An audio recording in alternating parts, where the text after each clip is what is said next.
Hello everybody, welcome back to Beyond the Veil Tarot and Astrology. My name is Candice Marie. Thank you for joining me. I am your astrologer this week, hopefully more than just this week.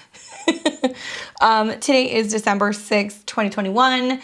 Welcome back. This is the Astro Weather for the week. We're going to talk a lot about the Venus retrograde in this video because I want to make sure I get this stuff out before we get into the Venus-Pluto conjunction. So I'm going to cover a little bit of some of the most important transits for the week.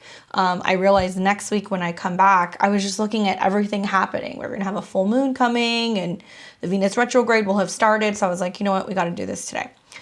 So let's talk a little bit about the most important transits of the week, and then I'm going to get into the Venus retrograde cycle predictions that I have for all of the 12 signs. So make sure you stay tuned until the end to be able to get that information. Talk a little bit about how it's going to affect you specifically, and we'll pull some cards.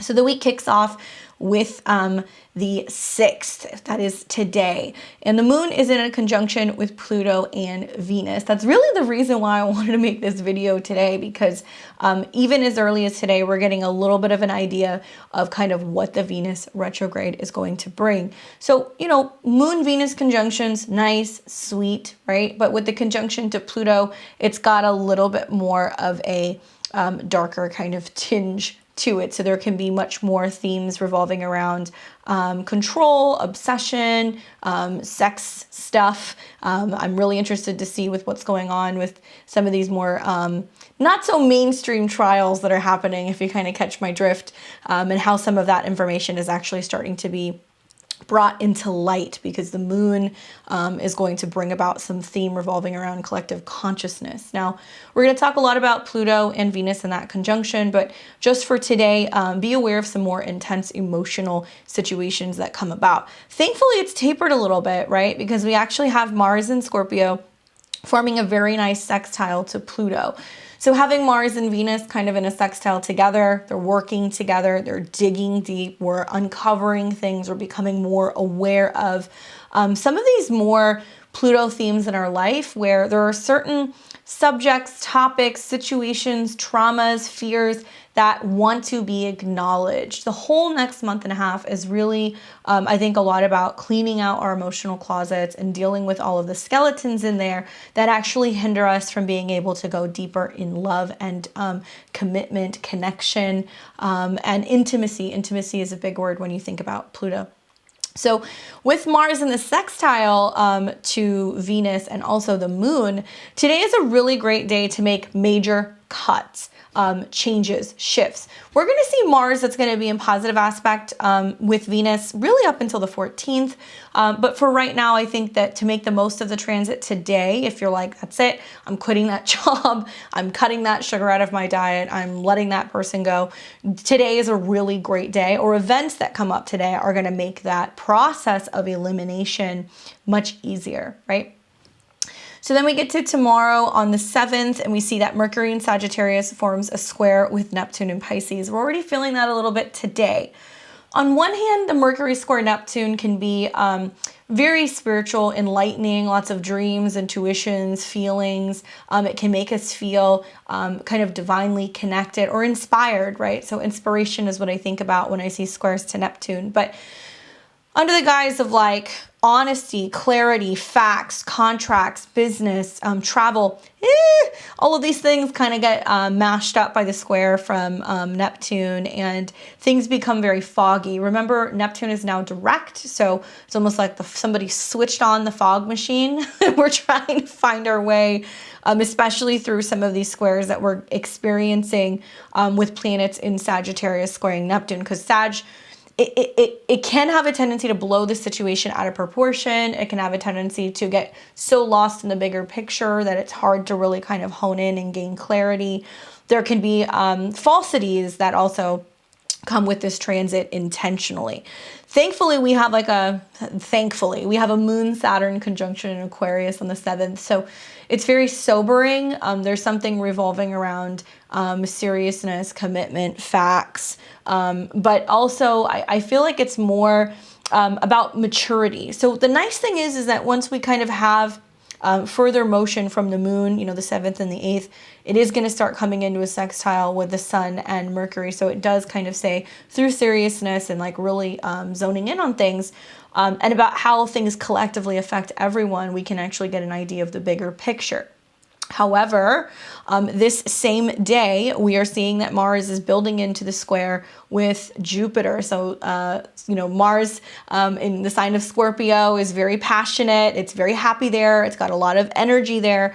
And there's a lot of momentum that's going on the 7th and the 8th, not just because of that square, right? And we'll talk about what that means. But Mars is actually activating the eclipse point that we had in Taurus on the 19th. So we're going to see events and actions that are kind of throwing that into further motion. So whatever you were dealing with revolving around that eclipse, you know, Taurus was about security, stability, money, togetherness, having something that we can hold on to.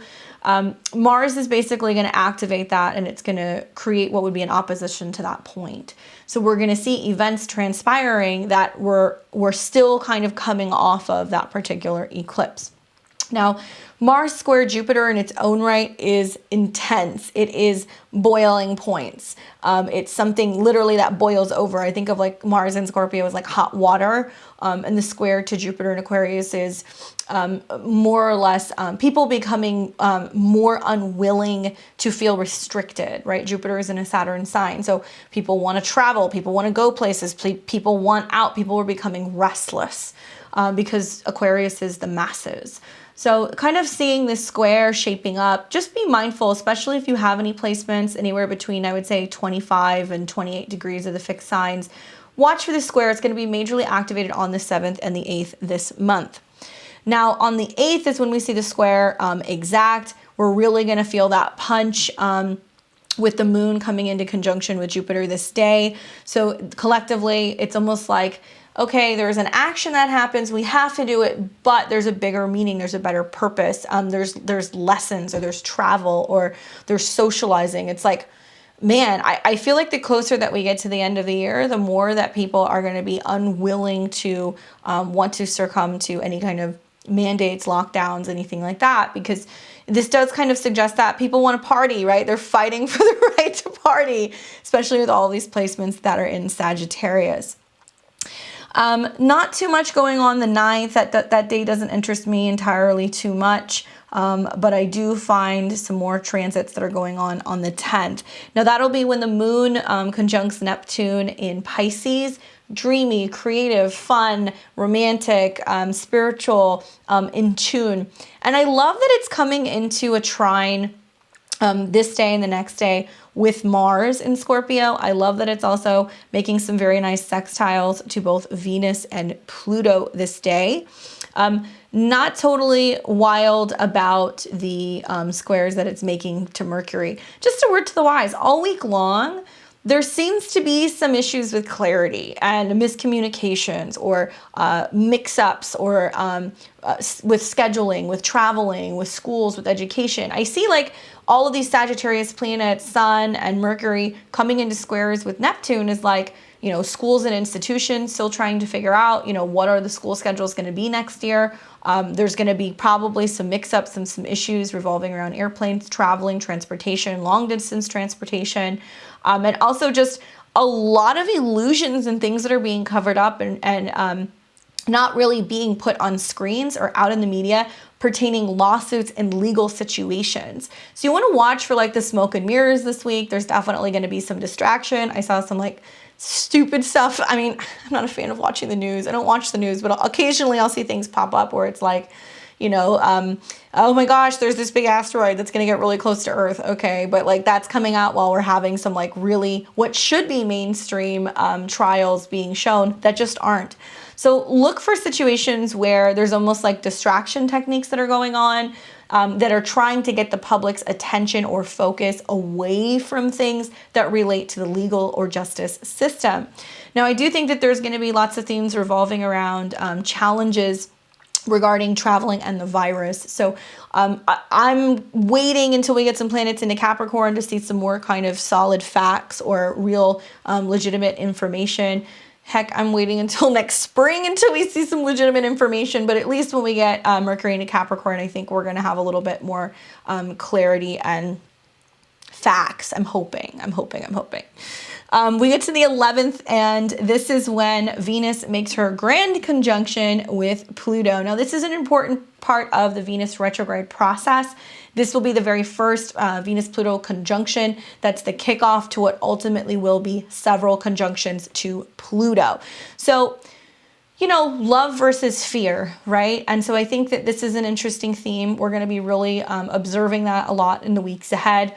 Venus being in the sign of Capricorn is definitely about commitment, long-term planning, legacy, goal-oriented. With the conjunction with Pluto, it's like a real fixation on power, wealth, security, stability, drilling down, right? And things that relate to almost like this intoxication or obsession with legacy or status. It's something else that you might kind of see that's coming up during this transit. There can be this feeling, and I've been feeling it as Venus has gotten closer and closer to Pluto, of like this kind of like ominous, like, oh, something's coming vibe.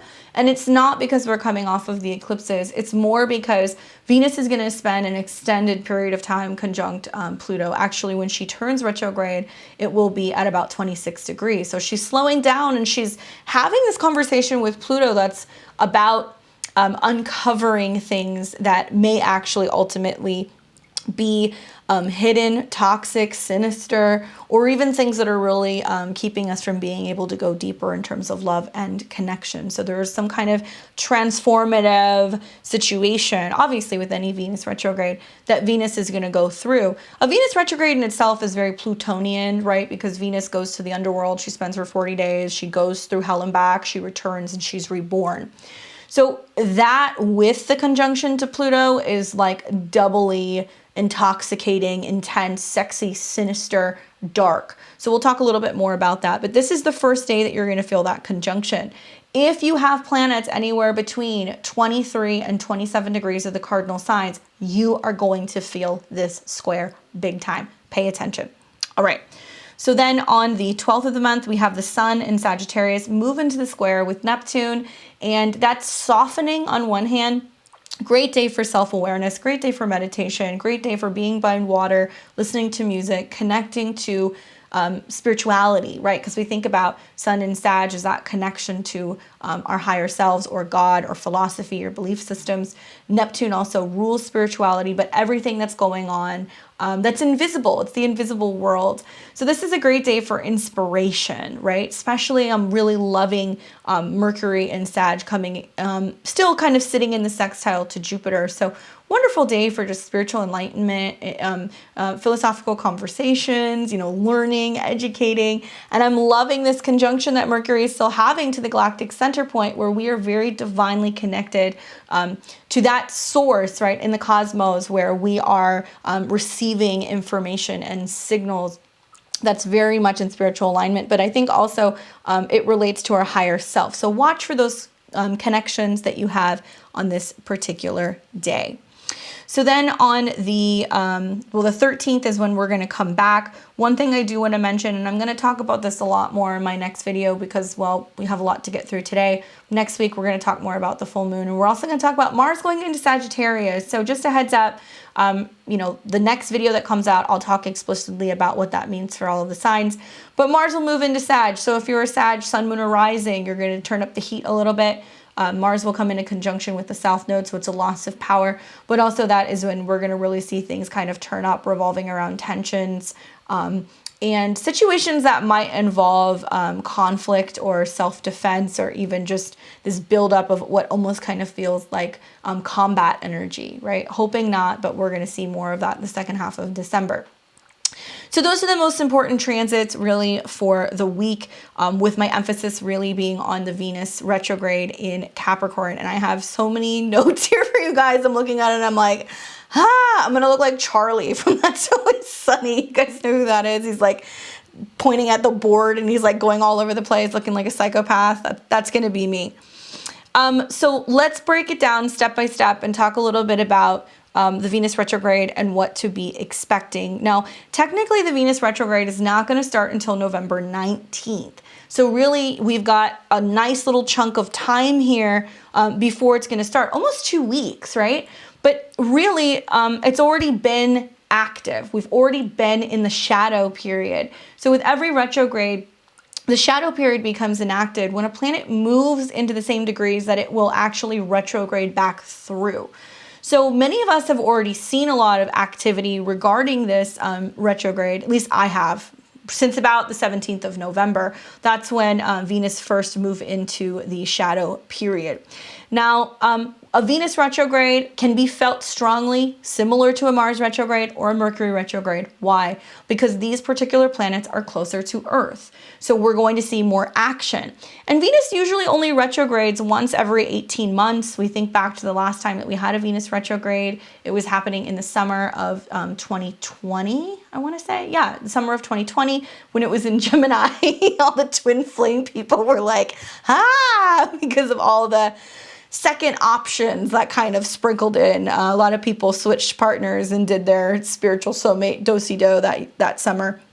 But yeah, typically she only goes retrograde every 18 months. The last time we saw this particular Venus retrograde cycle in the sign of Capricorn was the end of December, specifically December 23rd, 2013 through January 30th, 2014. So you want to think back to some of the themes that happened then. Back then, Venus was retrograde in Capricorn. Venus was in the late degrees like it is now, but it didn't entirely get as close to Pluto as it is in this particular transit. So this one's going to pack a punch.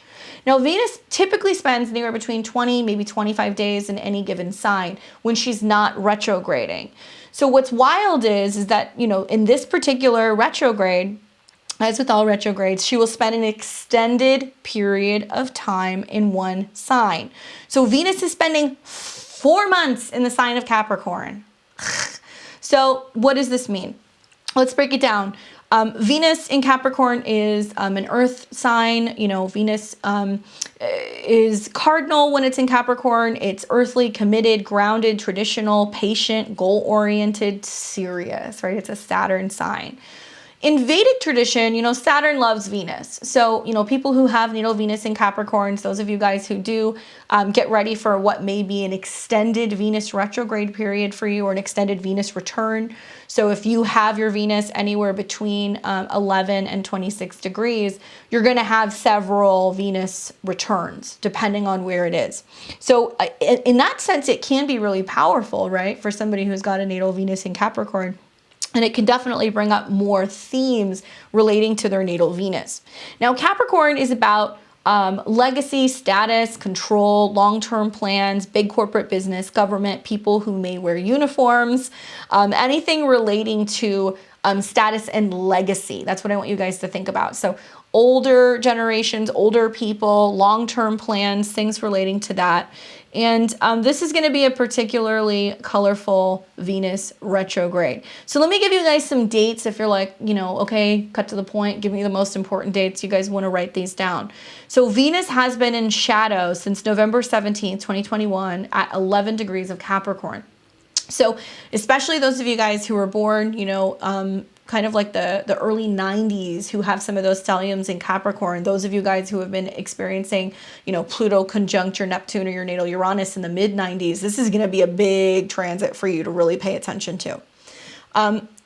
What's interesting about this is that Venus is actually going to station retrograde on the 19th at 26 degrees of Capricorn. So that's why I brought up kind of like the 12th and the 13th in this next week, because we're already going to see the themes of the conjunction. So she's slowing down as she conjuncts. Venus will station direct on January 29th, 2022. And this will be at 11 degrees of Capricorn. When Venus is stationing, either when she's getting ready to retrograde or when she's actually going direct, this can be really, really, really prominent because this can be times where there's a change of heart or there's a significant shift. So that's something else that I want you guys to know. So yeah, the shadow period may have already brought some of this stuff up for you. To be honest with you, the shadow period does not end until March 1st, 2022, and that will be at 26 degrees of Capricorn. But Venus will have to conjunct Pluto again. So what does that mean? December, January, February. I mean, we're looking at 3 months here of just complete transformation. Total shifts in regards to status, our careers, corporate business, especially here in America. It's going to be a really interesting theme revolving around our Pluto return and Venus going retrograde conjunct that, and probably us realizing that we're not out of the financial hole that we thought we were out of.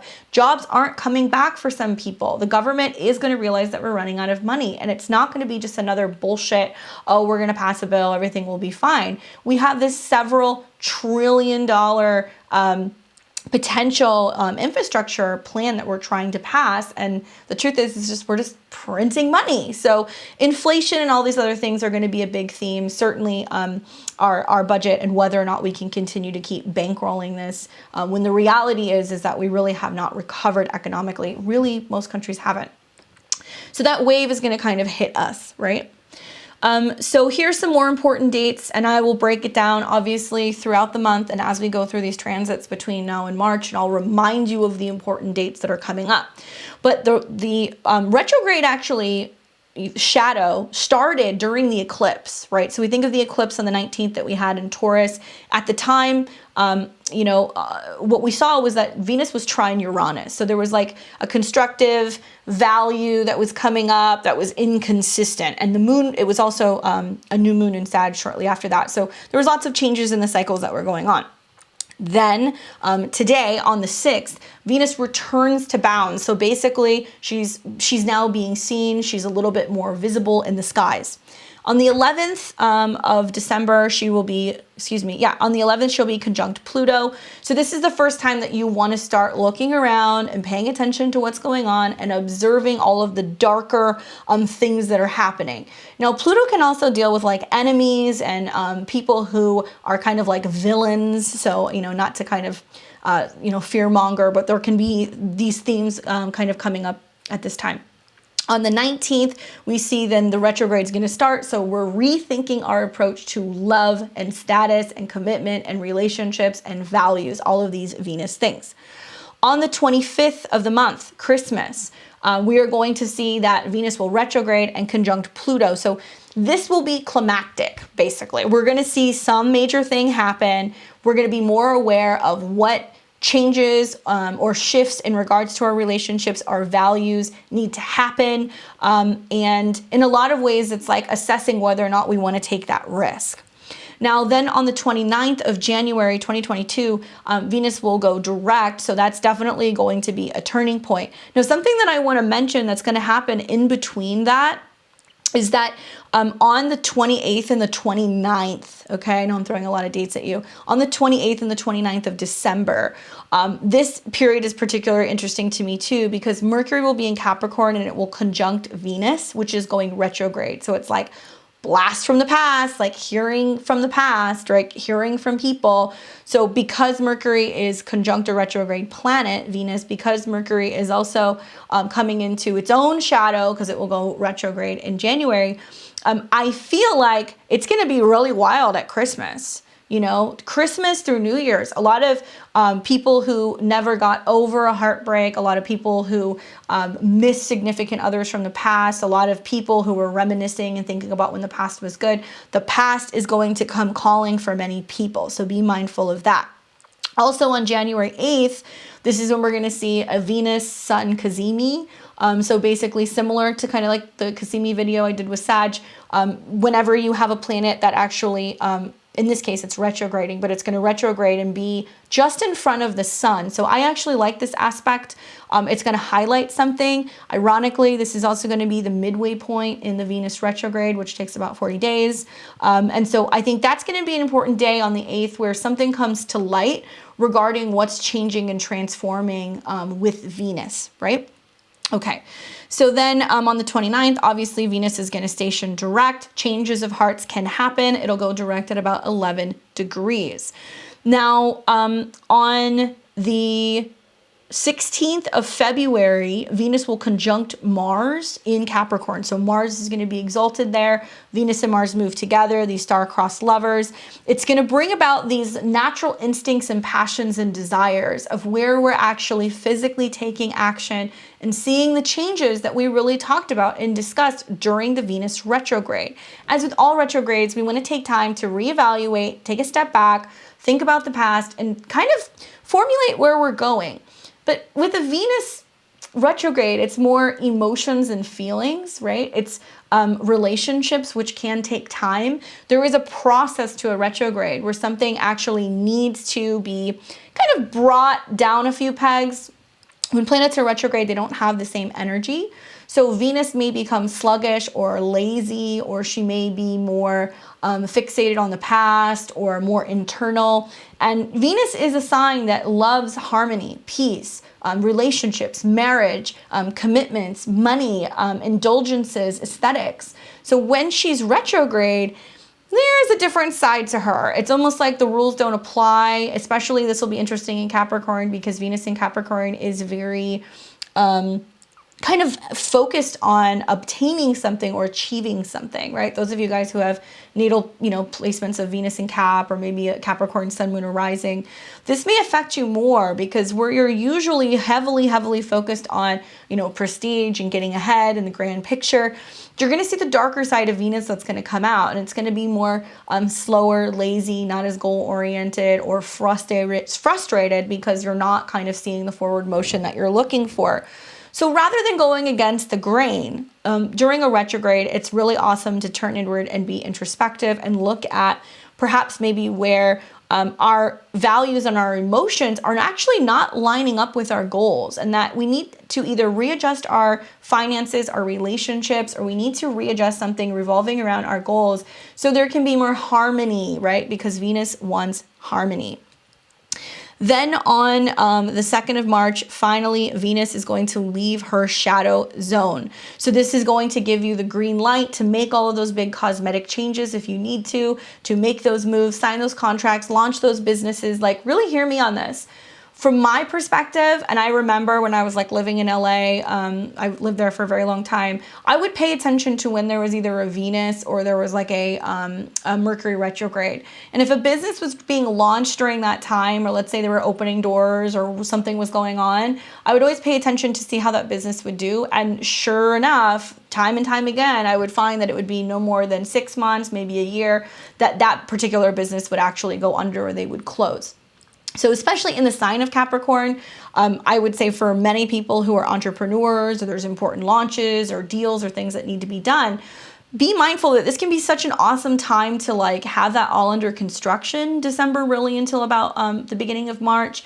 And there's lots of things that are going to change regarding aesthetics and values and other relationships with other people that rather than, just trying to go through that and kind of putting your head down and running into challenges and obstacles, this is a time to kind of probably take a step back and wait. Even for me as well. I mean, I have a lot of planets in Capricorn, but I'm actively taking this time, mid-December all the way into early January to just focus more on feeling inspired and what I'm inspired to create and what I find beautiful and what I like. So I'm opting to kind of go a different direction rather than having a plan and trying to force things into happening.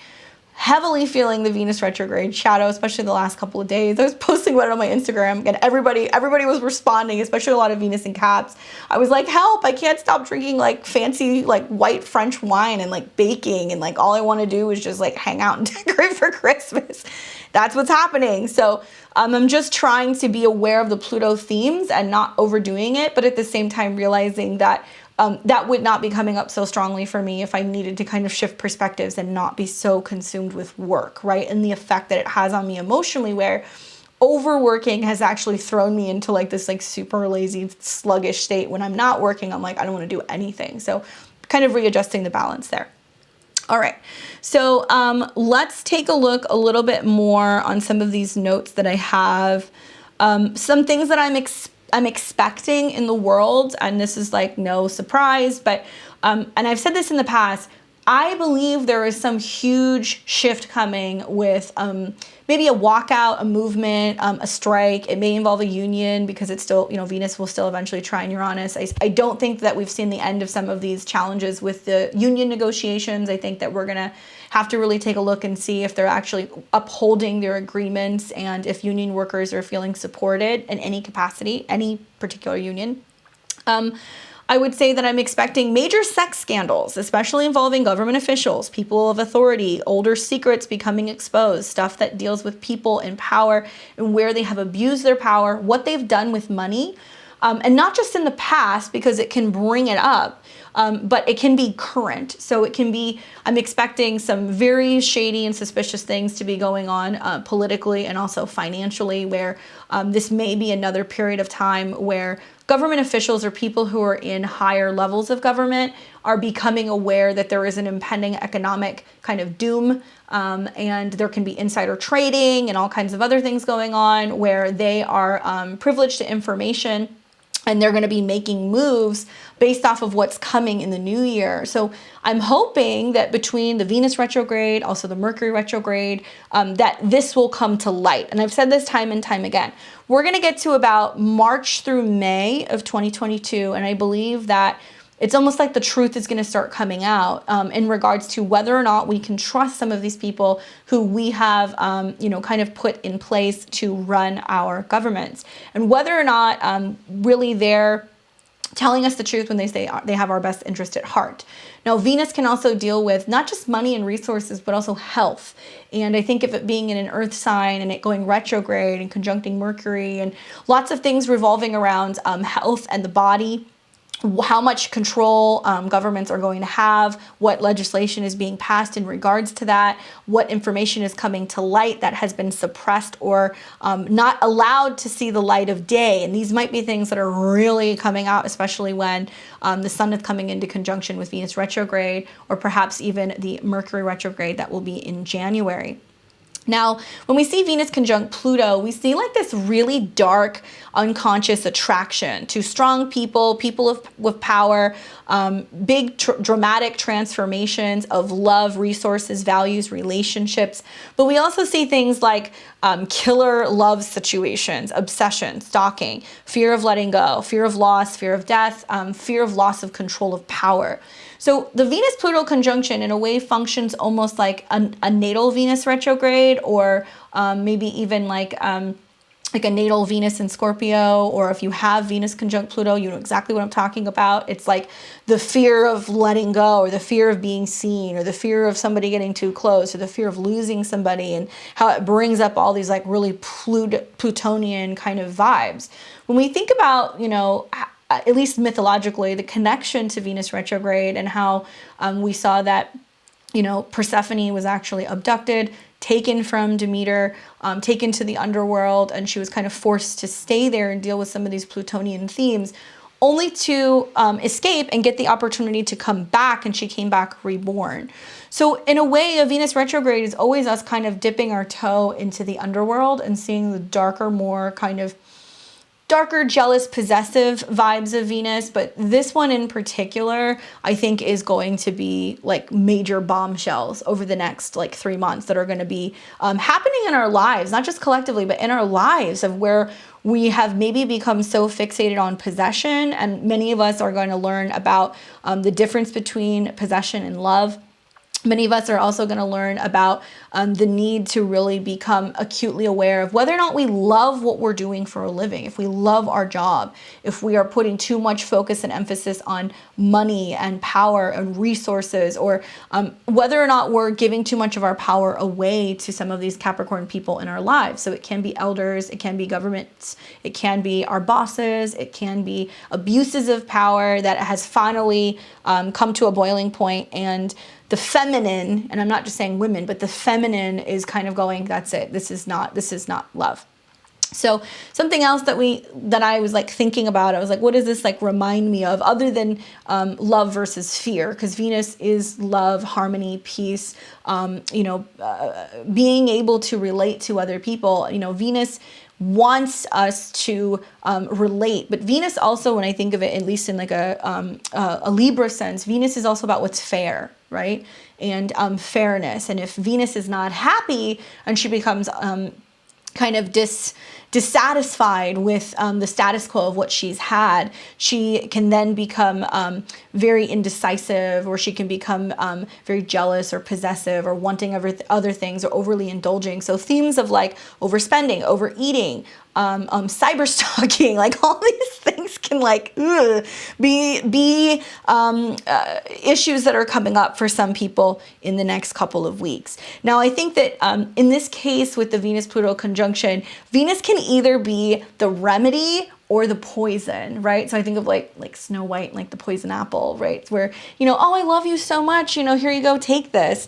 So we're also going to be more aware of where love and control comes up, or like pushing things on other people, or trying to buy people's love. I'm sure all the Venus and Capricorns are like laughing. I love all like the memes about Venus and Capricorn and like money and all of these things. But this Christmas, there can be like some relationships that are on like on their way out that aren't working, and you can be seeing situations where people are trying to buy their love. You can also see big lavish gifts. You can also see people who are buying things they can't afford, maxing out credit cards, trying to be able to have this insane Christmas. And I think the Venus retrograde conjunct Pluto is this awareness that, especially in the sign of Capricorn, that's not really what Christmas is about, right? I mean, to be honest with you, you guys kind of stole it from the pagans, but I'll spare you that. But this opportunity during the solstice and coming into the holiday season, that it's not about things. And many people this year are going to have a really different Christmas, or they're going to have a very different holiday season. The holidays and spending time with family and New Year's may not be these lavish parties, and it may not be bottles of champagne and all the expensive food and the gifts. Many people are probably just still trying to get by, and very going to have a very rude awakening if they have been very materialistic when it comes to Christmas. And there is this realization that it's not about things, that we can have all of the things in the world. But if you have a home, if you have your health, if you have your family, if you have your children, if you have your job, if you have your dog, that is the Venus retrograde. The realization that, big business or big pharma or the government or whatever, or your boss can, do whatever it is that they want to do, but they can't take that away from you.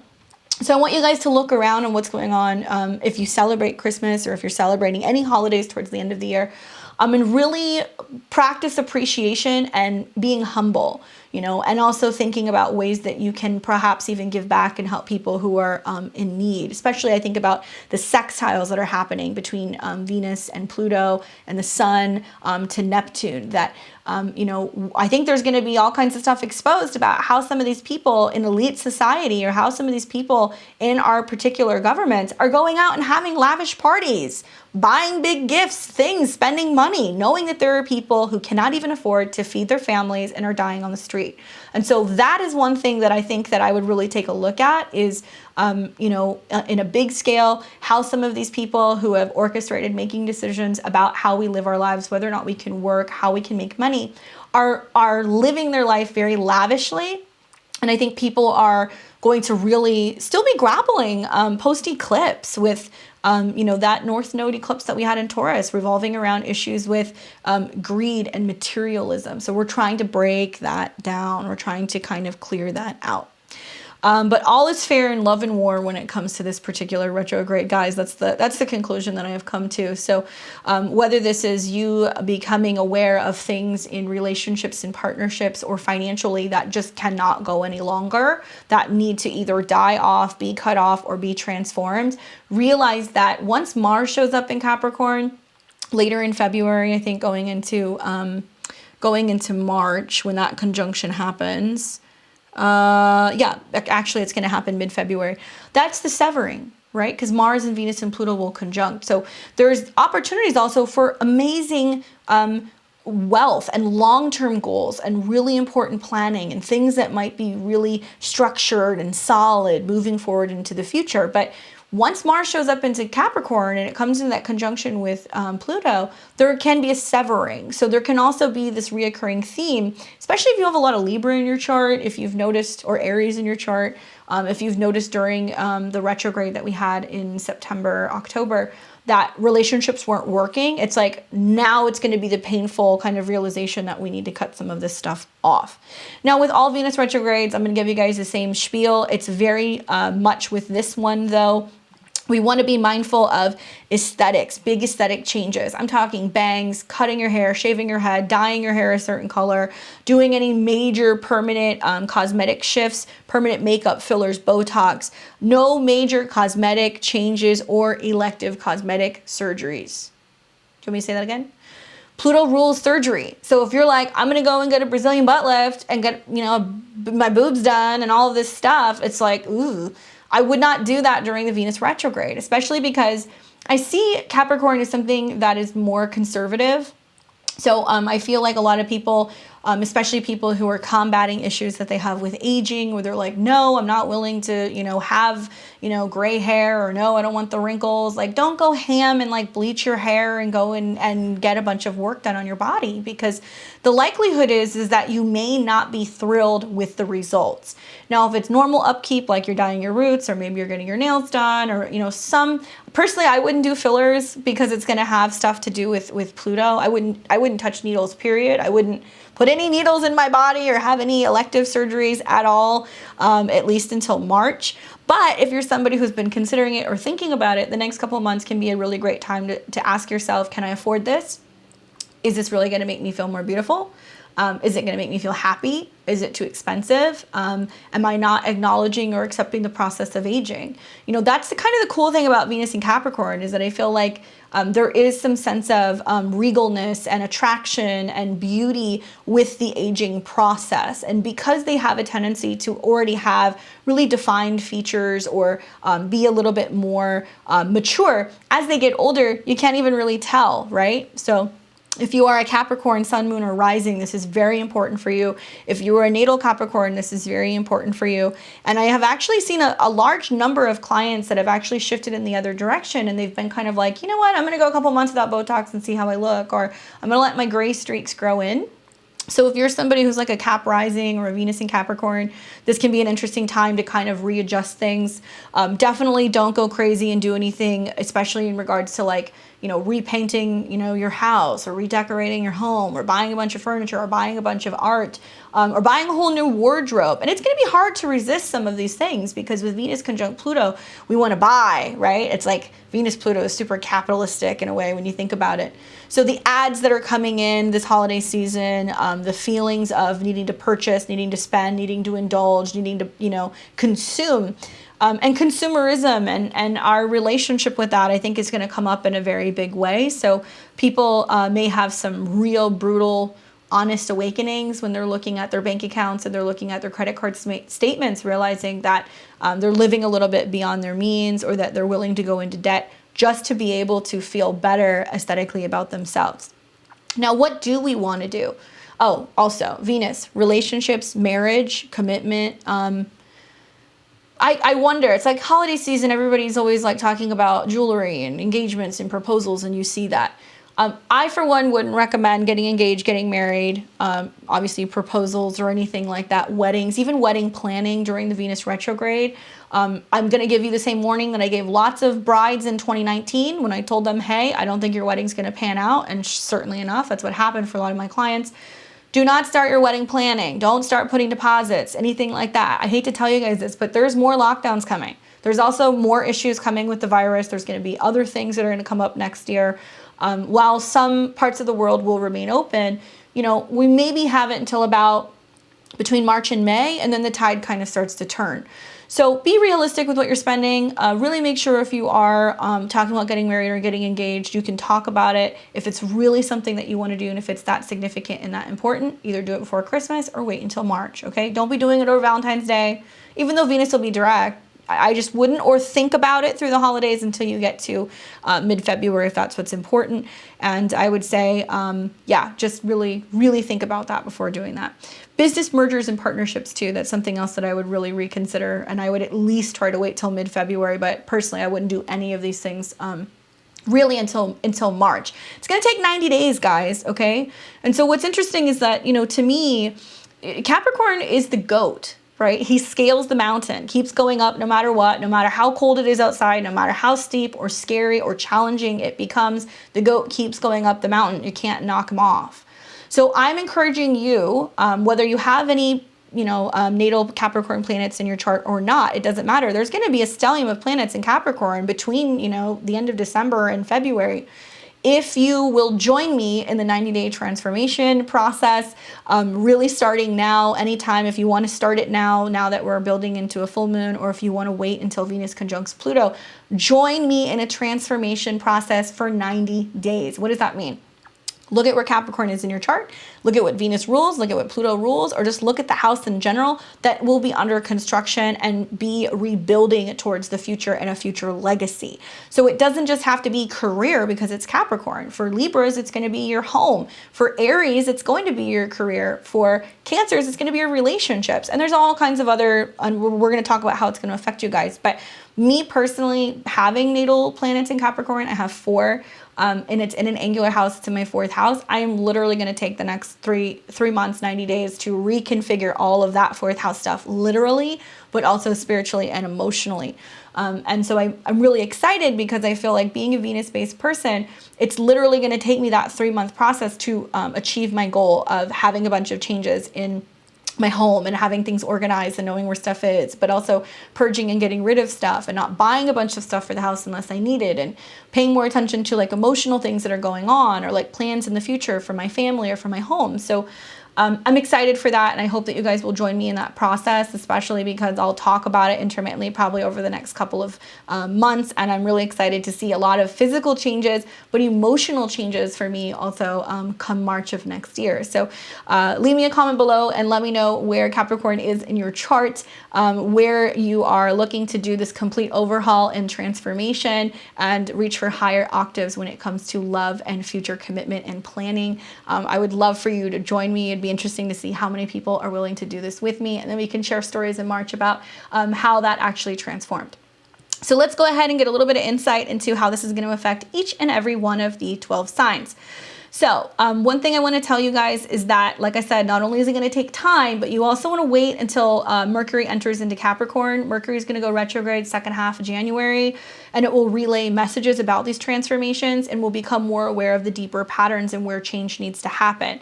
So where Venus-Pluto is either hurting or healing us, Mercury is going to kind of let us know how we're doing on that scale. So even if you wait until January for some of this stuff to kind of come to your awareness, pay attention. The most affected signs will be cardinal signs, Cap, Sun, Moon, Rising, or Venus, especially you. Cardinal placements from 11 to 26 degrees, especially 11 or 26, you're going to be in the line of fire for when Venus stations. So if you have any planets there, it's especially important. Earth signs are going to benefit the most. So congratulations to Virgos and Tauruses and Capricorns, because it's going to do very great things for your chart. And water signs are really going to appreciate this as well, because it will be providing sextiles, and it's going to help you stabilize and become more practical. So that's going to be really good for the water signs. Now listen for your sun, rising, and your moon sign. For these particular predictions, for all of my predictions, I recommend listening to your rising sign first, because that's what's physically going to transpire and manifest. And then listen for your sun sign, and you can listen for your moon sign. I don't know if you guys know this, but in like traditional astrology, like we're talking about medieval astrology, when people would say, what is your sign? Most people would respond actually with their ascendant. They wouldn't talk about their sun sign.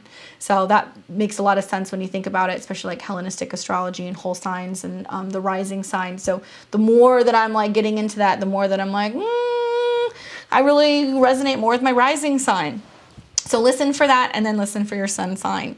So I'm going to talk to you about where Venus is retrograding, what house. I'm going to talk to you about what Venus rules in your chart, and I'm also going to talk to you about what Pluto rules in your chart and give you a little bit of an interpretation of what to expect, and I will pull a card. So for Aries and Aries rising, Venus is retrograding in your 10th house. This deals with your status in the world. This deals with parenting stuff. This deals with sometimes superiors like bosses or a particular parent, or just, your career, your status, right? So when Venus is going retrograde in your 10th house, this is all under reconfiguration. So it's safe to say that a lot of Aries and Aries rising are going through big changes in regards to their career and their status out in the world. Now, in your particular chart, Venus rules the second house of money and resources, money that you bring in, your self-esteem, your banking, your pocketbook, all that stuff, your aesthetic preferences. And Venus also rules your 7th house of other people. Okay. So when Venus goes retrograde in the 10th, it's things like, you know, realizing your worth, realizing you need more, putting an emphasis more on relating to other people, opening up your relationships with others for financial purposes and reasons. Now, Venus will conjunct your 8th house lord, Pluto. So you have to take into consideration where it's happening is the house. The planet is going to be the theme. So to have your 2nd and your 7th conjunct in your 10th, the ruler of your 2nd and your 7th and your 10th conjunct Pluto is going to be about you making major segues, I think, in relationships, perhaps maybe dealing with themes revolving around going from single to being in a relationship, being an employee to being a business owner, having major status changes, and with that comes also financial shifts. I think it's about transforming your relationships publicly. So some of you guys may actually be ending relationships with employers, or you may be ending relationships with marital partners or business partners during this time. Now, the card that I get for you is the Two of Wands. So this talks a lot about being optimistic, being open, having a plan, knowing where you're going, you know, being like, I don't know where I'm going, but change is on the horizon, being open to that. It may be talking about playing with the idea of just opening your vision to where else you can go, who else you can work for, who else you can partner with, if there's other people out there who are looking for you. This is an optimistic card, and I feel like it kind of says that the world is kind of at your fingertips, and it may be you also kind of playing around with this possibility of like starting to do more work that's going to be seen on like bigger stages. I think about like aspects that you have to Neptune in this, where you know, you may be working with media or bigger companies, or you might be thinking about merging into a bigger company, but the whole process of the retrograde can be that negotiation before you really kind of make the change. So you, especially Aries, be really careful with launches. Now is not the time. It's more about your vision moving forward, and those bigger changes are definitely going to be coming for you February, March of 2022. Now for Taurus and Taurus rising, this is a retrograde in your natal 9th house, which deals with legality, belief systems, higher self, foreign travel, courses, classes, stuff like that. Now, Venus rules your chart, so you are going to feel this more intensely than most signs. So because Venus rules your 1st house and your 6th house, for you, Taurus, it's about you having an opportunity, I think, to learn more about incorporating health and wellness into your schedule. I think it's also going to be about you learning, maybe getting a trainer, or maybe learning more about some kind of practice that you can bring into your daily routine that positively affects how you look. I think of like Tauruses that are going to start doing yoga, or they're going to start doing Tai Chi, or they're going to go through some kind of like training program where they become a trainer, or maybe they learn more about a particular diet or practice like that. And it may have some kind of spiritual connection to it, where you're like, oh, I'm eating Ayurvedic now, or, you know, I'm eating, you know, a certain diet for this particular practice. So there's some connection that's more 9th house-esque. The other thing is that some Tauruses can have challenges or issues revolving around travel or completing travel. They may have issues also revolving around their scheduling and getting schedule changes or work changes. There can be like lawsuits and things going on at work that's happening, or there is a need to like actually sever from people who you've been working with. You know, the 6th house can in some situations be enemies relating to coworkers or where you're working. So that's something else I would really pay attention to. Lawsuits should be avoided during this time. One thing I would also say is that Pluto in your chart rules your 7th house of other people. So marital things. So some Tauruses are actually going through separations or divorces. Some of you guys may be going through divorce proceedings. Other Tauruses, or at least Taurus risings, may also be going back and forth with a long distance relationship, trying to determine whether or not that relationship is going to work. And you may be working through this for a little while until we start to see planets go direct. Pluto being your 7th house lord tells me that if you need to have conflicts or serious conversations with people at work and hash stuff out, do that. It's important for you to do that. 7 of Wands. So the good thing is you come out on top. This is a card that's about defending your own.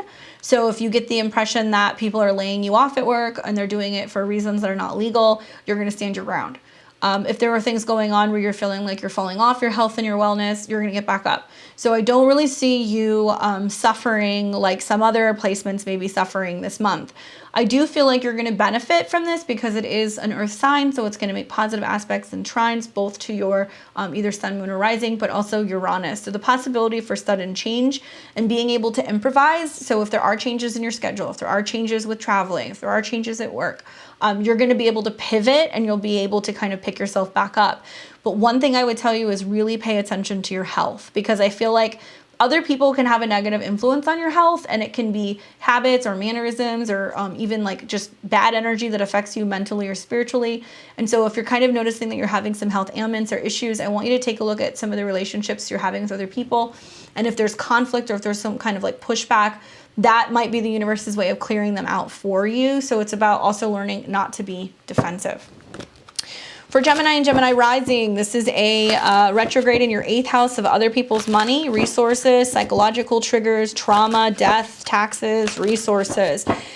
Great time for if you need to refinance something, if you need to do debt consolidation, if you want to pay something off, if you want to close a credit card, if you want to settle a dispute, if you want to get a tax payout, if you want to close issues in regards to paying off tax stuff, if you want to close down a credit card, all of these things can happen. There can be some funky stuff happening though in regards to your relationship with other people and money. And I would say be careful, Gemini. A Venus retrograde here. You want to know who has access to your accounts. You also want to make sure that that's all locked up and everything's safe, right? So Venus going retrograde in your 8th house can expose secrets relating to joint resources and money. It can also be about inheritances or reversals of fate regarding taxes or death or inheritance. Now, in your particular chart, Pluto rules the 6th house and Venus rules the 12th and the 5th. So I look at this and I go, holy cow, what's going on in regards to insurance, life insurance, death insurance, life insurance, or insurance regarding health and wellness? Because Venus rules your 12th and your 5th house, I'm wondering, is this a situation where a partner maybe is suddenly pregnant, or maybe they're having some health issues and you guys need to talk about joint resources and health insurance? Is there a situation where you find out that your partner's pregnant because Venus rules your 5th and it wasn't expected, 12th? And then all of a sudden you need a job or you need resources or you need to be paying for a potential kid. Are you or somebody you're in a relationship with fucking around with somebody at work? Maybe, because it is your 6th house lord, Pluto. So, I mean, this is a 3-month period, Gemini, where like if you are screwing around, it's not going to play out well. You may find that there are huge twists of and changes of fortune that may happen where if you do get caught messing around and a partner finds out, they're very likely to go and clean out the bank account, or they're very likely to initiate something where they're like, okay, well now you're going to pay me spousal support.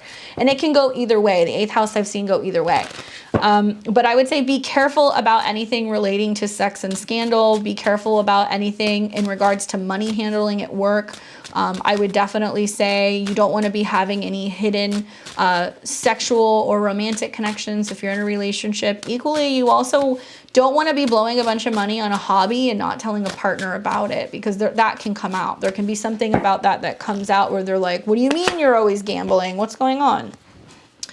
You get the King of Cups. So positive side of this is that it is kind of insinuating that emotionally you're doing well. So whatever clearing out's happening in your 8th house, it's so you can be more aware of what's going on with your emotions. You can be more vulnerable, be more open. If you've been afraid to kind of talk to somebody about your feelings, if you've been afraid of intimacy or connection, if there's been a sense of you also feeling like maybe you're going to be rejected, it's like talking about that.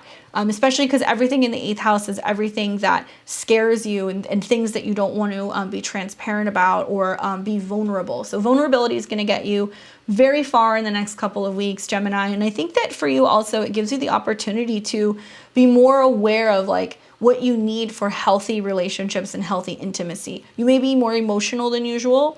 This can also be about a water sign coming in and helping you with the process, or it might be somebody that you meet, that you connect to, that can give you the opportunity to be more open-hearted and willing to kind of merge, because water wants to merge. Now we've got Cancer and Cancer rising. Wow, wow, wow. This is going to be a big transit, especially for Cancer risings, because you've got Venus going retrograde in a Venus related house, the 7th house of marriage, but also open enemies. Now in your chart, Venus rules the 11th and also the 4th house. So it rules your home and family. It rules anything related to your property, real estate, roots, but the past, and it also rules the 11th house, friendships, goals, associations, things of that nature. So it's going retrograde in your 7th house of relationships, and it's going to conjunct your 5th house Lord. So you're another sign that wants to be careful. If you are in a relationship, you want to be really mindful about what the difference is between a friendship and a romantic connection. You can be somebody, or you can be with somebody who is blurring those lines, because the 5th house deals a lot with lovers. It deals a lot with like the heart. It deals a lot with like sex and connection and flirting.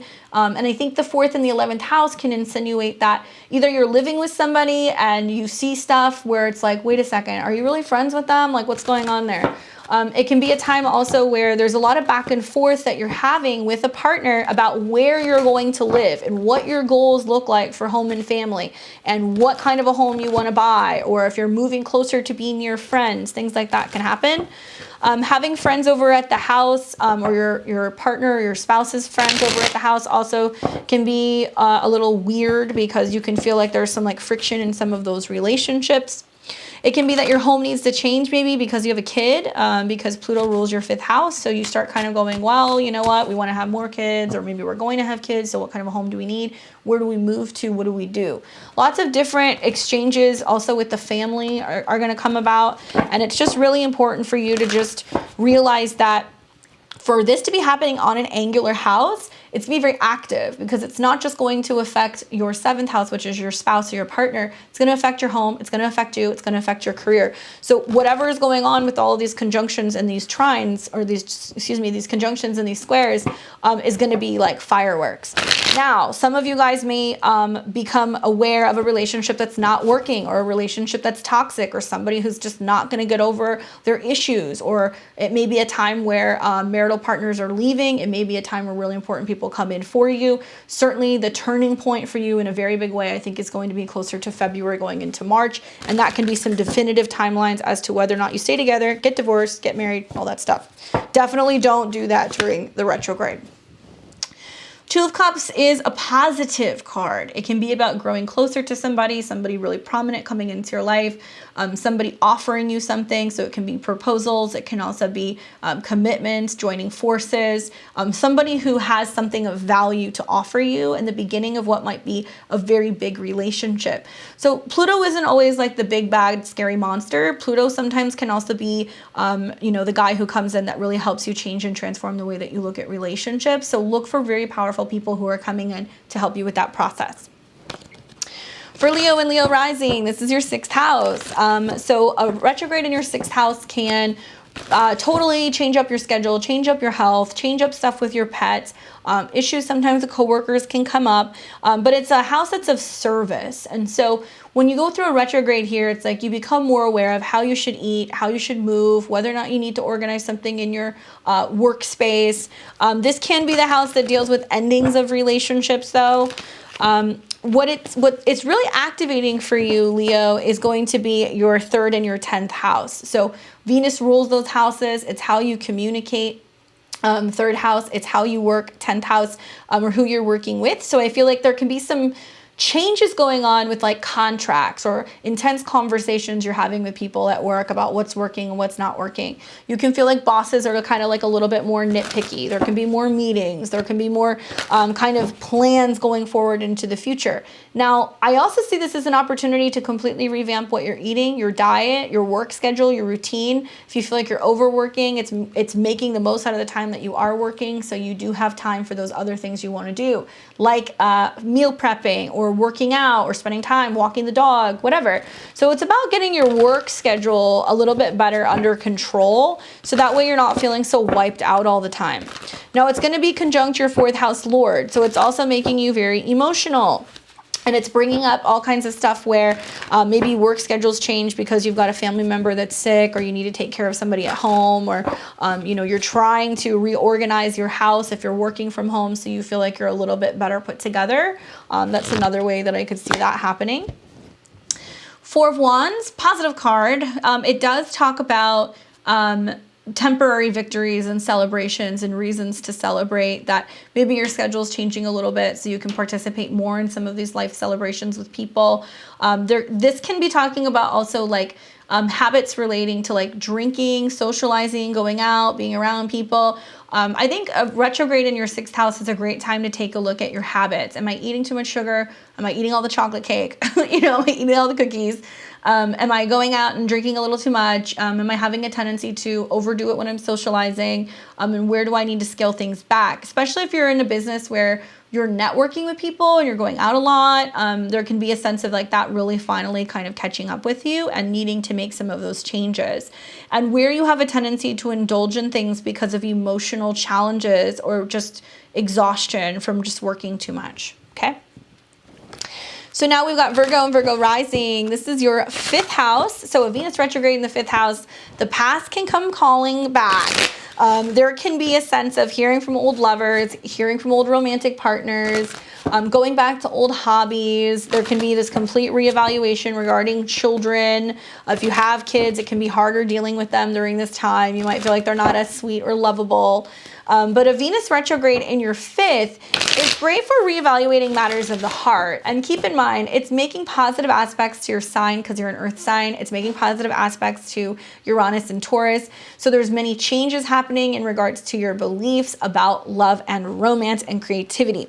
So for Venus to be going retrograde in your 5th house, it's activating your natal, your natal 2nd and 9th axis. So it's bringing about themes regarding your beliefs about value, money, aesthetics. You might be learning more about money, exchanges, trading. You might be learning more about exchange or import, export. There can be a sense of like a hobby, having some connection to taking courses and lessons about that hobby. There can be romantic connections to people who are culturally different and diverse, or literally love at a distance. I also think about Jupiter going into your 7th house, Virgo.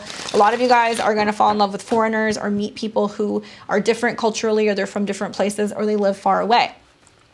This is going to give you the opportunity to really wake up your heart. And I think that's the cool thing, is that being that it's activating your 3rd house ruler with Pluto conjunct Venus, it's going to be about how you express yourself, how you talk about love, how you talk about intimacy. You might start really getting into talking to somebody that you're really into. There can be a lot of back and forth with them and like talking about your feelings. Virgos, if you've been on the fence about pregnancy or getting pregnant, be mindful that a Venus retrograde there, the sun moving there. Also, you know, you've got eclipses that are happening in Taurus, which are still activating this. The bigger picture can be about love, romance, but also children. Especially watch the time like when the sun is moving through your 5th house, or when Mars and Venus kiss each other and sextile Jupiter in the 7th, for huge heart openings in regards to relationships and the possibility for pregnancy.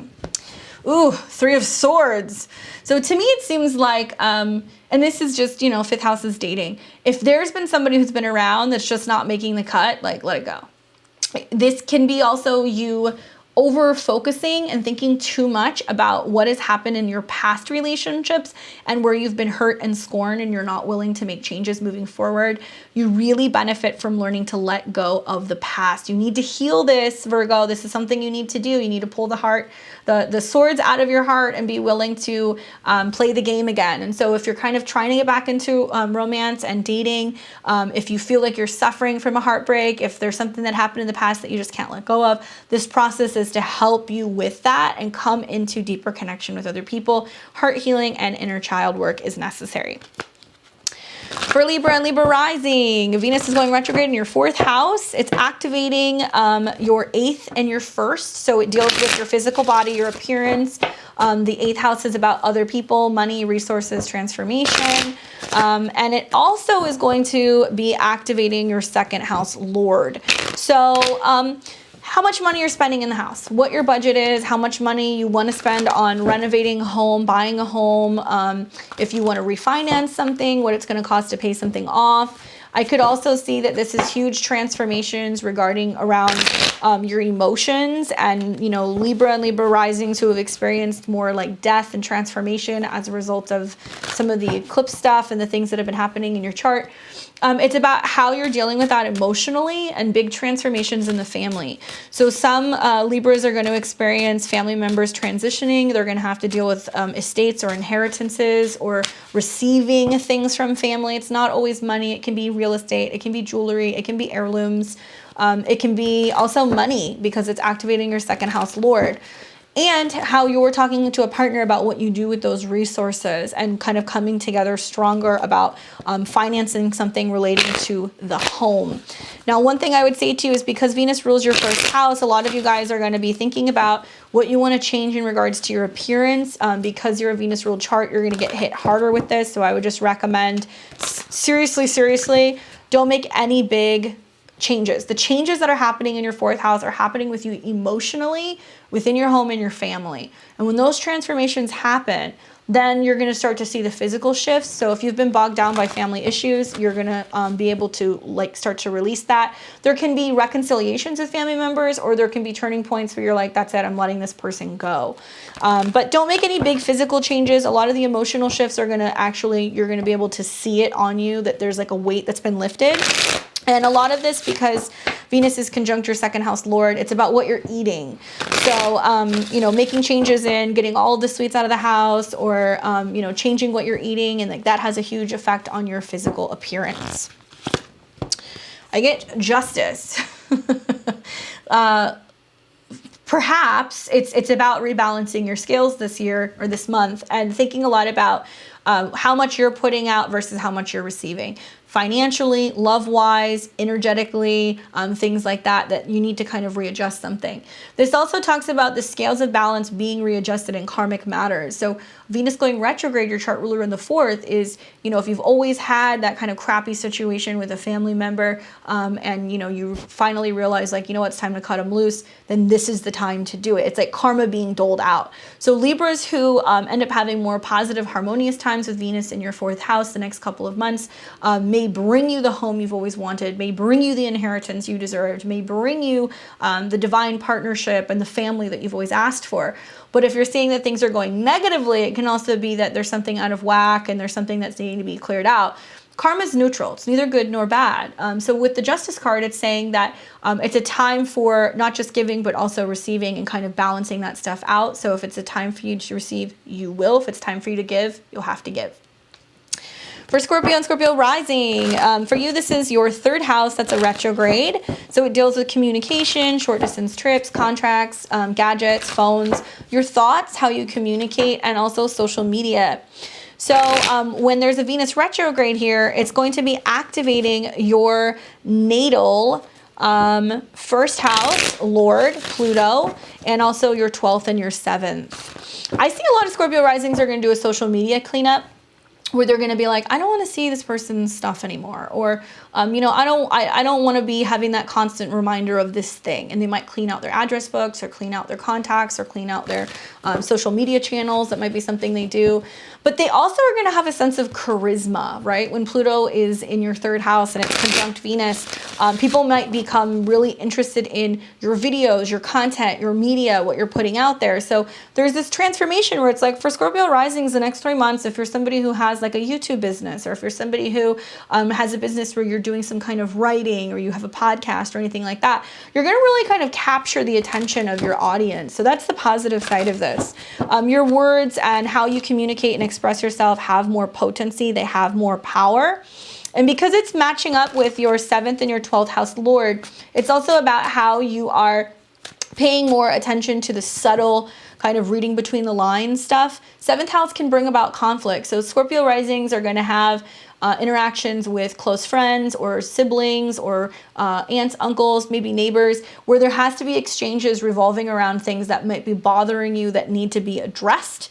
It's kind of like the elephant in the room. I also feel like because Pluto is your first house Lord, it's also about reworking the way that you communicate with other people. And if there's been like a lot of anxiety revolving around conversations you haven't wanted to have, having them can be very cathartic. It can actually finally clear out those toxins. So it's also about letting go of negative talk, negative interaction, negative self-talk, negative thoughts, and negativity in terms of how you express yourself, because your words are so powerful for the next 3 months that it's really important to be mindful of what comes out of your mouth, how you're saying it, if you mean it, because your words are going to pack a major punch over the next couple of weeks. Now, I would not recommend that Scorpio or Scorpio risings get new cars, not during a Venus retrograde, unless it's a situation where you're like, I just need something to get me through. Don't do it. Also, moving can be a little difficult here. Contracts, I would definitely try to hold back on if at all possible. And just be mindful that there's going to be all kinds of conversations that are coming up that is going to pique the depths of your psyche and kind of be bringing stuff up that you weren't even aware has been a challenge or an issue for you. The card that you get is the 9 of Coins. So this is awesome when it comes to like really being in the mindset that's like, the universe provides for me. I have everything that I need. Everything is working out for me. Like, that's something you want to tell yourself on a regular basis to kind of get in that mindset, because the 9 of Coins is about indulging, taking care of yourself, feeling very self-assured. It's really great for self-esteem and being very confident. So if you're a Scorpio or Scorpio rising that feels like you've been lacking that confidence, there's something that's coming to this. Now, it can be an investment too. So it's like you might be reading books on that, or taking lectures, or listening to tapes. You can be listening to podcasts or things that are about taking your power back and being more mindful of how you carry yourself. But people are going to see you in this state where you're just like, I'm doing great, I'm thriving. And definitely when there's any action revolving around your chart ruler several times with Venus, it's learning how to communicate and express yourself to other people, helping you go deeper in partnerships and relationships, and letting your armor down, Scorpio. It's very important that you do that. These eclipses are teaching you how to merge with other people and bring relationships closer into your life. All right. So now we've got Sag and Sag rising. This is a retrograde in your 2nd house, which is important because it's about your resources, your money, your spending power.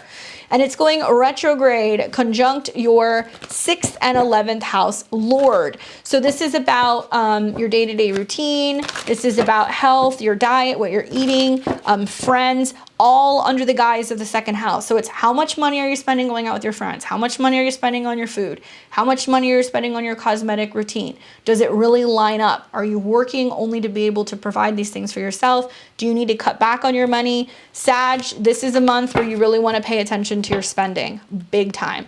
Venus coming into conjunction with Pluto can be an indication that, you know, your goals regarding wealth and financial security are changing. And there is an important lesson to be learned here, that if you have big goals like buying a house, Jupiter's going to go, you know, into your 4th house soon. If you do want to move to a bigger space, if you do want to be able to totally shift the way that you are with money and get to a point where you're not just surviving, but you're thriving, then there needs to be some readjustment adjustments here, right? There may be bigger purchases coming in February and March. And so there is a need to kind of scale back on your spending. So this can be a time where you're like, I'm not going to go and get my nails done every other week. I'm going to try to go longer getting my hair done. I'm not going to be buying all the expensive designer things. I'm not going to be shopping at Whole Foods, although you probably should. I'll give you the okay for that. But pay attention to what you're spending on this stuff. I think that also when you're going out with your friends, there can be just like excess expenses because it's bringing up your 11th house Lord and your 6th, and just whether or not, you know, you have some kind of organization with what you're doing with these topics, right? And especially because it's conjuncting your 12th house Lord, these can be bad habits and things that you do when you're anxious, where it's like you have a bad day and you're like, fuck it, I'm not going to the gym. I'm going to go eat all the cheeseburgers, and then I'm going to drink, and I'm going to do this, and I'm going to do that. It's trying to make you aware that you have a tendency to fall off and overly indulge when you get emotional or when there's something that doesn't work out. So it wants you to clear that out. Being partnered with an eclipse that you just had seems to be a lot about your behavior and your body, and what you're actually eating and what you're putting into your body. I get the 9 of Wands. This is an interesting card because it does talk about creative passions and that there's something that you want to start doing and you want to start working on. You're really excited about it, but it may take resources because it's in your 2nd house. This is also talking about maybe a fire sign coming in that's making you feel inspired. So it can be an Aries or another Sag, or it can be a Leo. This can also be you, where you're like, I just want to do it. I just want to do it now. It's like hitting the buy button, right? On like the foreign trip and not knowing how you're going to pay for it, but just knowing that you got the ticket. There can be a sense of you rushing into things financially and then the reality hitting you really hard down the road. And so I would say that while you're passionate about something, make sure that it's going to be lasting. So if you're going to make an investment in something, make sure it's going to last. That's very important for you.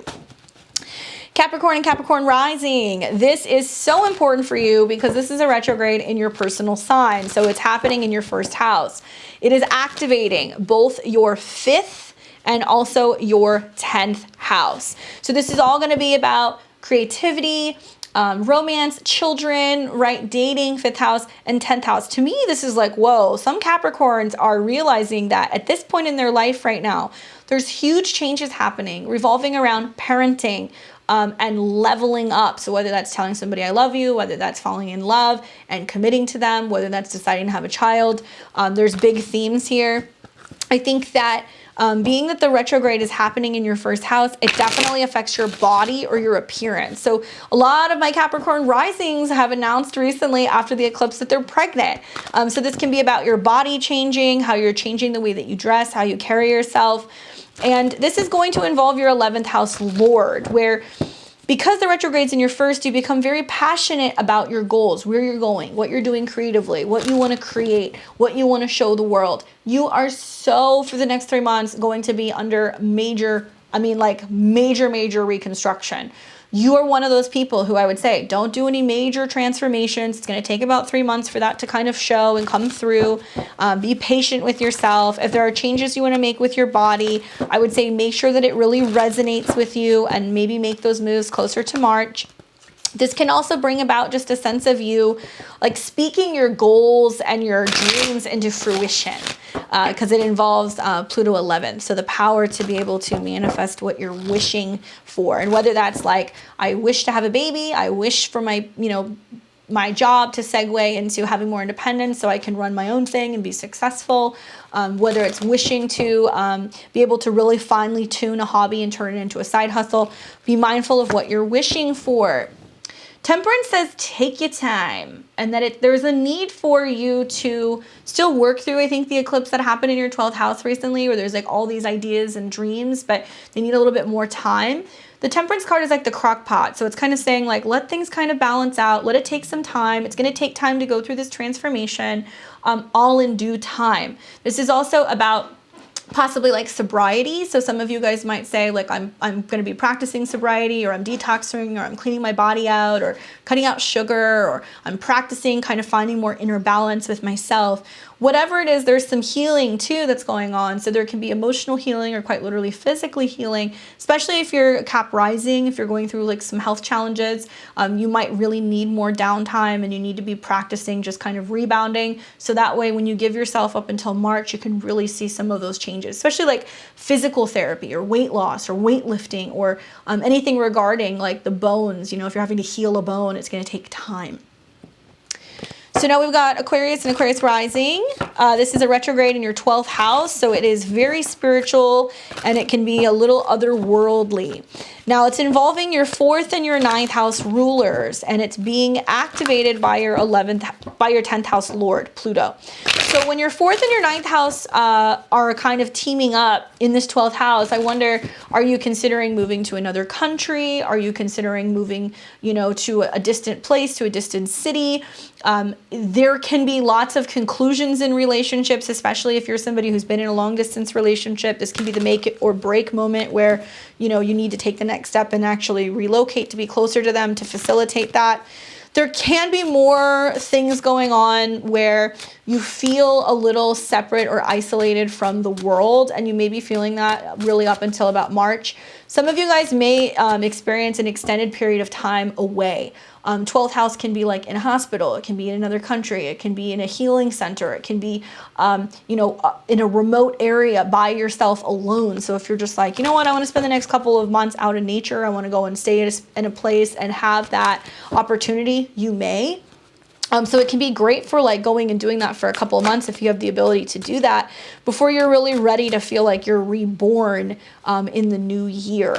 Now, relationships can get a little wonky here because I feel like that can be a time where you're changing homes, or you can be like actually relocating because of a separation as well. So that can be something else that can happen, especially because it's involving your 10th house lord. So some of you guys also can have changes at work that allow you to actually move and go somewhere else.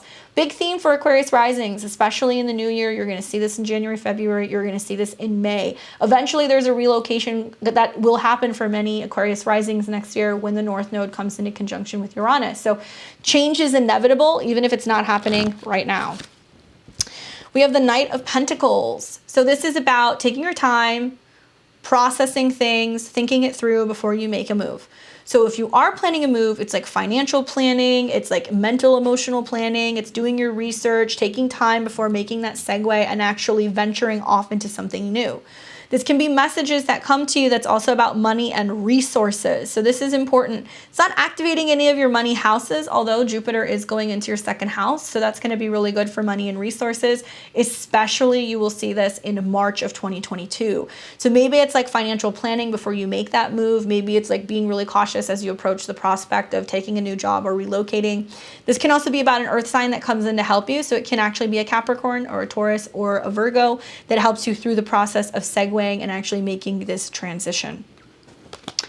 And last but not least, we have Pisces and Pisces rising. So this is a Venus retrograde in your 11th house of friends, networking, organization, associations. And it's involving your 3rd and your 8th house ruler, Venus. And it's also involving your 9th house lord. I feel like for Pisces, it's going to be about changes with friendships. It can bring people back in from the past who you haven't seen in a while. It can bring a possible opportunity for you to do some kind of work with a friend. You could be joining a new group or an association, but it may take longer to actually get like brought into this particular group if that's something that's important to you. Because it's involving your 9th house lord, I also feel like it's about people in other cultures or other belief systems. So you might be brought into like a new group that you're learning or a new kind of spiritual or religious practice. And it's involving both the 3rd and the 8th house rulers, which is Venus. So learning and studying more about esoteric stuff, I think could happen. Maybe you join a group online and you start kind of training or kind of learning in some way. But when Venus retrogrades in your 11th house, it's a time to reevaluate our goals revolving our career. Goals, 11th house, career, legacy, in your 11th. I could see there's going to be some friendship flushing out. I think it'll take about 3 months where some friends might, you know, you might see them really leveling up in their career, going places, making changes, versus other friends that it's just not working. Especially because it's involving your 9th house lord. So there can be friends that have moved away, there's distance, their lives have kind of changed. So you're kind of looking at your friendship circles going like, who do I have left? who's going to be beneficial, who is actually out there doing the kind of work that I want to do out in the world. And you can be banding together with people and really forming really strong social connections, January, February, March, where you feel like you have a whole new friend group and they might be just major power players and you might have some connection with them work-wise that can kind of benefit each other. So let's see what's going on with that. Four of Pentacles. Interesting. I could see this as like really assessing like what you want to hold on to and what you want to let go of. Like it may be difficult for some Pisces to like go through a friend breakup or like really let somebody go. There can definitely be opportunities to like merge together and build and accumulate wealth with certain friends, be building a business or an organization with them. I think that that's possible. But this asks, are you holding on too tightly? Is there something that you're holding on to tightly that you don't want to let go of? Or are there certain goals that you're like, this is what I'm doing. It's this or nothing. It's got to be this or better. So becoming hyper focused on what your goals are, especially communicating that and sharing that, or sharing with other people what your worth is, right? You might have something of value to share with other people and it can kind of benefit you and them. All right, guys, that was a little bit of a longer video than usual. Thanks for staying until the end. I really appreciate it. I have a feeling I'll do another video down the road. I want to talk a little bit more about America's chart, so maybe I'll do more of the Pluto transits in America's chart later in the month. Just a couple things, just a heads up. Live this week, it's going to be astrology. We're probably going to do that on Saturday night.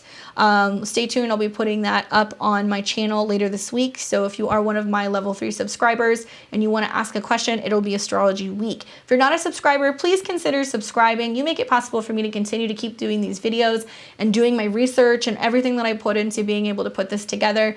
It is a lot of work doing all the production, but I'm super stoked to be back on YouTube. I'm coming up on a year of being back here in the new year. And I'm really glad to be back. And I feel like I've finally gotten into the swing of things. So I appreciate your guys' support. There is a new Midheaven podcast out that's all about the Venus retrograde. So if you listen to this and you like it, you know, more so than not, you're going to get a lot of the facts and the timing that you need. But if you want to hear me talk about this with Mike and have a couple drinks and joke about that, definitely check out the podcast. It is an interesting one. The last couple podcasts on that channel have done particularly well. The Sag just seem to really like it. So if you haven't seen the Sag season 1 or the eclipse, check that out also. I'm going to be doing a New Year's show live on the channel. I already put the link, so make sure you put it in your calendar. Make sure that you go and save that so you can join me the morning of New Year's Day where we talk about all the astrology for 2022, some of my predictions. We're going to hang out and have a good time and talk about what's coming in the astrology next year. Also working on that study group, so stay tuned. I'm going to be talking more about that in the next week or two. I'm going to put some information out on my social medias. So if you're not following my social media, check out my links below. My 2022 New Year's bookings are live, so if you want to book a reading for January, check out my website at beyondtheveiledtarot.com. If you want to get more information about my schedule and my sessions and what I have to offer for my readings, please do take a look. Thank you guys. I hope it is a good week for you. Let me know where Venus is retrograding and how it's affecting you and what you're looking forward to. And I'm sure I will see all of you guys later this week. Enjoy. Take care.